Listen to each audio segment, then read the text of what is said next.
오늘은 2024년 마지막 주일입니다. 지난 시간을 돌아보면 너무너무 감사한 시간들이었어요. 여러분도 저와 같은 마음이실 거라고 저는 생각을 합니다. 오늘 이렇게 함께 모여서 예배 드릴 수 있음이 사실은 평범한 것 같지만 절대로 평범하지가 않습니다. 우리가 오늘 드리는 이 예배는요, 정말 기적 중에 기적과도 같고 하나님의 은혜와 감사의 시간인 줄로 믿고 고백합니다. 한국은 지금 헌정사상 가장 어려운 시간을 지나고 있습니다.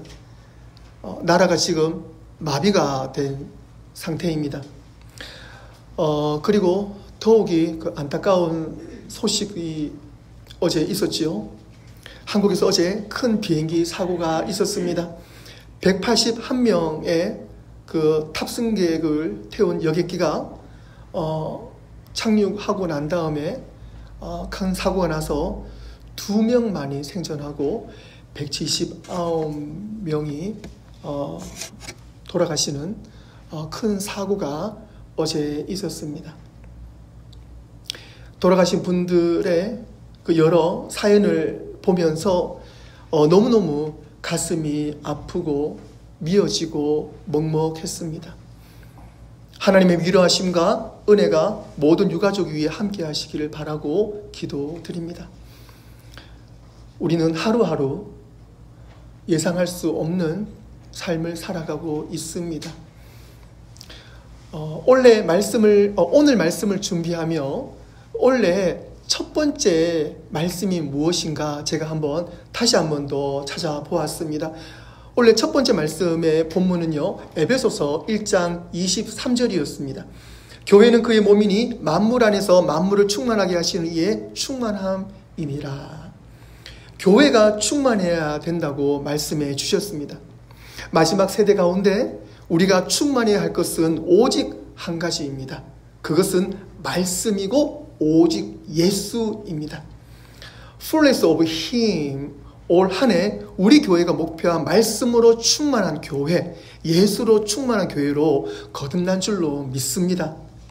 하나님은 올해 우리 가정에 주신 말씀, 그리고 작년에 우리 가정에 주신 말씀이 동일합니다. 빌립보서 2장 5절 말씀에 너희 안에 이 마음을 품으라 곧 그리스도 예수의 마음이니. 하나님께서 왜 우리 가정에, 특별히 나에게 이 똑같은 말씀을 주셨을까? 그리고 그 말씀은 예수님의 마음을 품으라고 하실까? 그것을 늘 기억을 하고 마음에 떠나지를 않았어요. 그런데 말씀이 우리를 살린다는 것을 저는 지난 한 해 동안, 올 한 해 동안 여러 번 경험했습니다. 힘들 때마다 말씀을 기억나게 하시고, 그러면서 예수님 마음, 예수님이라면 이런 상황에 어떻게 하셨을까? 예수님이라면 어떻게 하셨을까? 라는 것을 모든 어려운 상황일 때마다 그 마음을 품게 하셨어요. 그것이 습관이 되었습니다. 원래 마지막 예배 말씀도 하나님은 충만함으로 이 시간 채워주실 줄로 믿습니다. 우리 모두가 잘 알고 있는 정말 좋아하는 시편 말씀이에요. 힘들 때, 어려운 상황에서, 외로울 때 더욱 힘을 불어넣어 주신 말씀이 시편 23편 말씀이잖아요. 그래서 지난 시간과 그리고 지금 하나님의 은혜의 충만함으로 또 감사의 노래, 감사의 시편이 바로 이 시편 23편이 되기도 합니다. 5절 말씀에 하나님의 그 어떤 말씀, 5절 말씀에도 보시면 그런 말씀이 있지요. 바로 베푸는 자, 그러니까 잔치를 베푸는 자와 잔치를 받는 자가 아주 가까운 사이라는 것을 우리가 알 수 있습니다. 바로 하나님과의 우리와의 관계를 이야기하고 있지요. 그리고 또 다윗은요, 오늘 시편 23편의 말씀을 통해서 하나님이 목자라고 말씀하셨어요. 셰퍼드, 목자라고 말씀하십니다. 목자의 비유를 들고 있어요. 여호와는 나의 목자시니, 목자는요, 양떼를 먹이고 그들을 돌보는 사람입니다.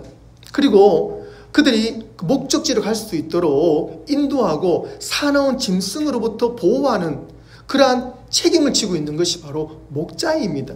다윗은 왕이 되기 전에 뭐였어요? 왕이 되기 전에 다윗은 목자였어요. 목동이었어요.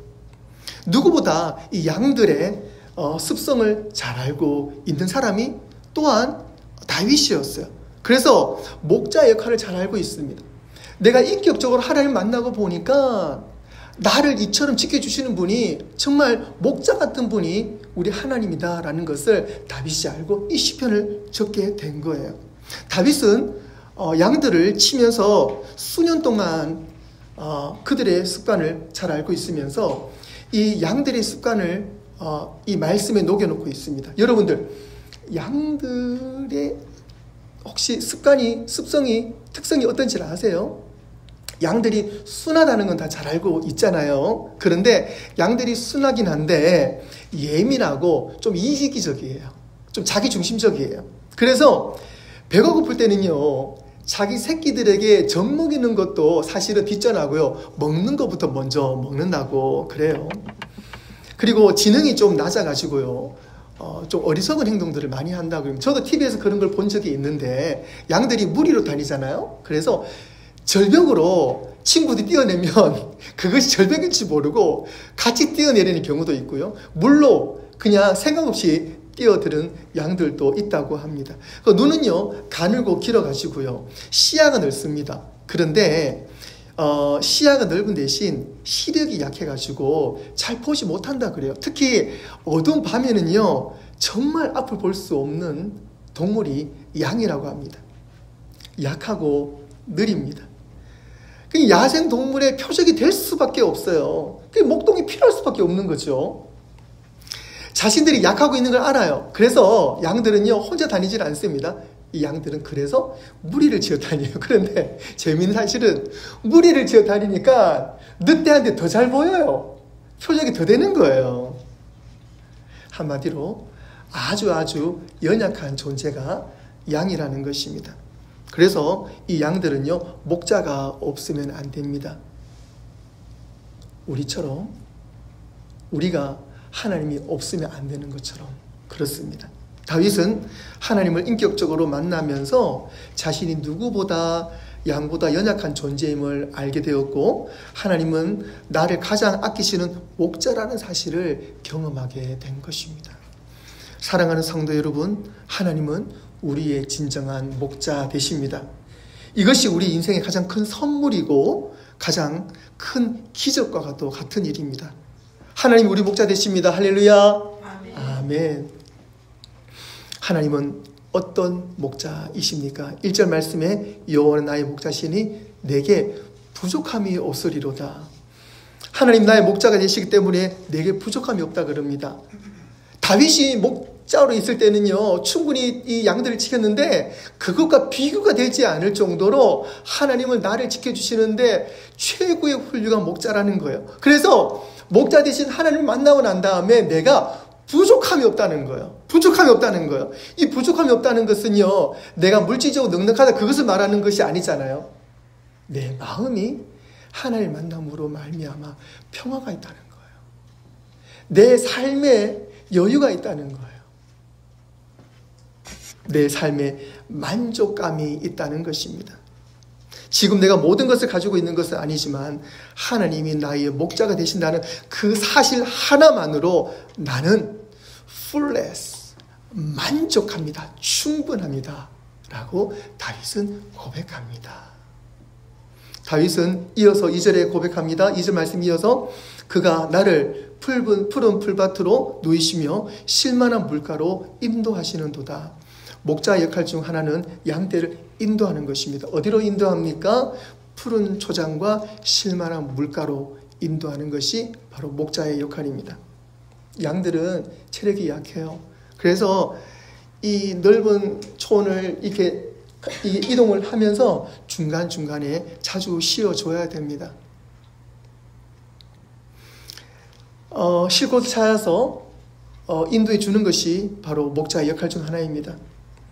우리 목자 되시는 주님이 우리를 쉬게 하시는 분이십니다. 양들은 그곳에서 풀을 먹고 물을 마십니다. 먹을 것과 마실 것을 공급해 주는 것입니다. 5절 말씀에서도 주인이 잔치를 베풀면서 초대된 사람에게 넉넉히 채워준다고 그랬습니다. 목자 되시는 우리 하나님은요, 우리를 인도하시면서 충분히 우리에게 먹여주시고 쉼을 갖게 해주십니다. 하나님은 이런 분이십니다. 우리에게 안식을 주시는 분이 우리 하나님이십니다.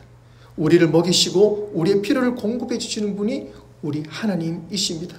우리를 사랑으로 인도하시고 우리가 지쳐 쓰러지지 않도록 중간중간에 우리를 보듬어 주시는 분이 우리 하나님이십니다. 그 하나님을 만나시기를 주님의 이름으로 축원합니다. 사랑하는 성도 여러분, 결코 세상에서는 우리가 쉴 데가 없습니다. 사랑하는 성도 여러분, 말씀 안으로 들어오시고 하나님 안에서 쉼을 가지시기 바라요. 그리고 하나님 안에서 쉬셔야지 정말 우리에게는 안식이 있고 쉼이 있다는 사실을 믿으시기를 바랍니다. 3절 말씀에 내 영혼을 소생시키시고 자기 이름을 위하여 의의 길로 인도하시는 도다.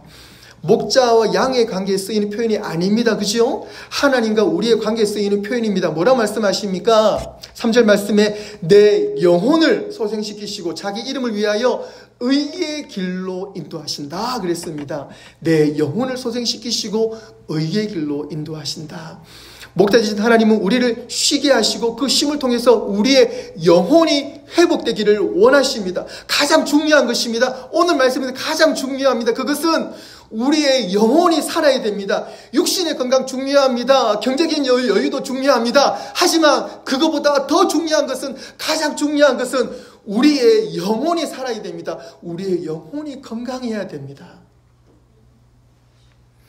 사회적인 모든 이슈는 마음의 완악함에서 나옵니다. 거짓과 욕심, 무엇보다도 하나님의 통치가 없으므로 내 마음의 주장대로 살아가는 것이 바로 세상입니다. 그곳에는 영혼의 죽음이 있습니다. 쉼이 아니라 죽음이 있습니다. 우리는 이 시간 하나님의 쉼으로 돌아와야 될 줄로 믿습니다. 그래서 우리는 항상 가장 먼저 마음의 점검을 해야 됩니다. 좀 더 깊이 들어가 영혼을 점검해야 한다는 사실입니다. 하나님은 이 세상을 창조하시고 가장 먼저 우리에게 주셨던 메시지는요, 구약이냐 신약이냐 창세기부터 요한계시록까지 우리에게 하시는 말씀은 안식입니다. 그리고 그것을 통해서 회복입니다. 하나님은 6일 동안 이 세상을 창조하시고 7일째 날 충분히 쉬게 하셨습니다. 쉬는 동안에 무엇을 합니까? 쉬는 동안 우리는 하나님과의 충분한 관계를 가져야 된다는 사실입니다. 우리의 목자 되신 하나님은 우리의 영혼을 돌보시고 소생시키시는 분이십니다. 그리고 하나님 안에서 회복은 우리 안에 충분한 쉼을 가지고 우리는 그것을 경험해야 될 줄로 믿습니다. 사랑하는 성도 여러분, 지금 이 시간 우리가 드리는 이 예배를 통해서 하나님 그 안에서 쉼을 누리시고 하나님이 우리 각자의 영혼을 소생시키심을 은혜로 고백하시고 믿으시기를 바랍니다. 혹시 지금 위기나 어려움 가운데 계신 성도님 계십니까? 가장 어려운 순간을 맞이하고 계신 분이 계십니까? 만약에 그렇다면 걱정하지 마십시오. 하나님이 지금 여러분들과 가장 가까이 있는 시기라고 보시면 맞습니다. 4절 말씀에 내가 사망의 음침한 골짜기를 다닐지라도 해를 두려워하지 않는 것. 내가 사망의 음침한 골짜기를 다닐지라도 해를 두려워하지 않는 것은 주께서 나와 함께 하심이라. 주의 지팡이와 막대기가 나를 안위하시나이다 라고 다윗은 고백합니다. 그런데 이 고백을 믿으시고 이 고백이 오늘 저와 여러분들의 고백이 될 줄로 믿습니다. 목자와 동행을 하더라도 사실은요, 평탄한 상황만 있는 것이 아니에요. 광야 자체가 굴곡의 연속입니다. 우리 인생하고 동일합니다. 그래서 목자와의 관계가 더 절실한 것이 바로 광야에서의 삶입니다. 골짜기를 가게 되면요, 골짜기란 것은요, 높은 곳이 있으면 내리막이 있습니다. 그리고 가파른 곳이 있어요. 한치 앞을 내다볼 수 없는 것이 바로 골짜기입니다. 근데 이 골짜기를 목동이 양을 끌고 이끌어가는 겁니다. 하나님 오늘 저와 여러분을 이끌고 이 골짜기를 지나가는 겁니다. 그런데 이 양이라는 이 존재가요, 보면 참 귀엽잖아요. 근데 초식 동물들 중에 다리가 짧은 편에 들어가요. 어떤 면에서는요, 염소가 조금 다리가 좀 더 길다 그래요. 그리고 사슴은 다리가 길잖아요. 이 짧은 다리의 이 양이요, 그 가파른 곳을 지나다가 한번 구른다고 생각을 해보세요. 털이 몽실몽실 나는 양이 구른다고 생각해 보세요. 그러니까 떼굴떼굴 굴러가잖아요.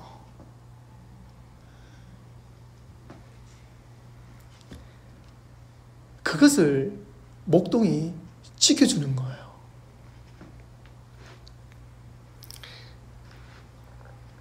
다음 제 그림이 있습니다. 그림 한번 보실게요. 4절 말씀에 막대기와 지팡이라 그랬잖아요.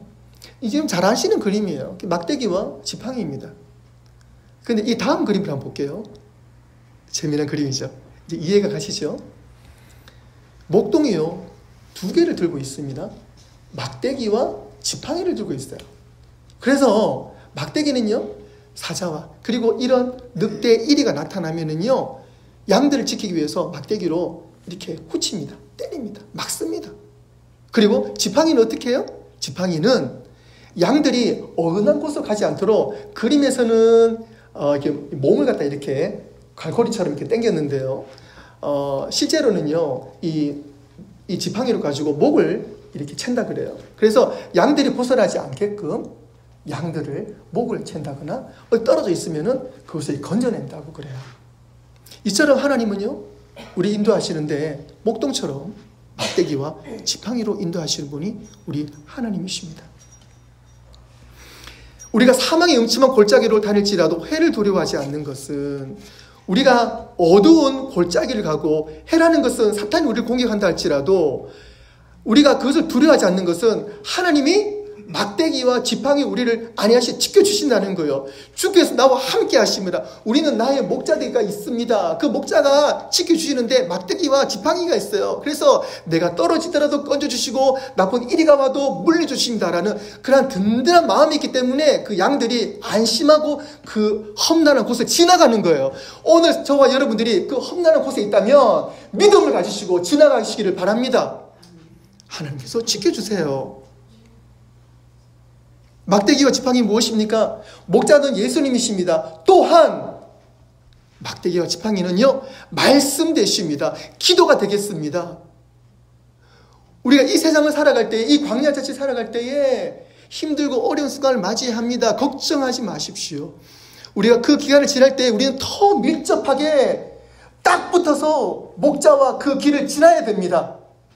그리고 어떤 험난한 길을 만나도 하나님은 우리를 막대기로 지켜주시고 지팡이로 지켜주십니다. 우리에게는 말씀이 있고 기도가 있습니다. 우리는 말씀과 기도를 통해서 이 인생을 힘있게 지나가는 것이 바로 우리 성도의 은혜고 성도의 능력입니다. 그것이 바로 말씀의 능력이고 기도의 능력이고 우리의 주님 되시는 사실입니다.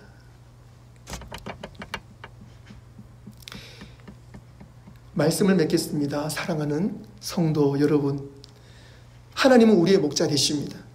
그리고 목자이신 하나님이 우리를 부족함 없이 인도하심을 믿으시기를 바랍니다.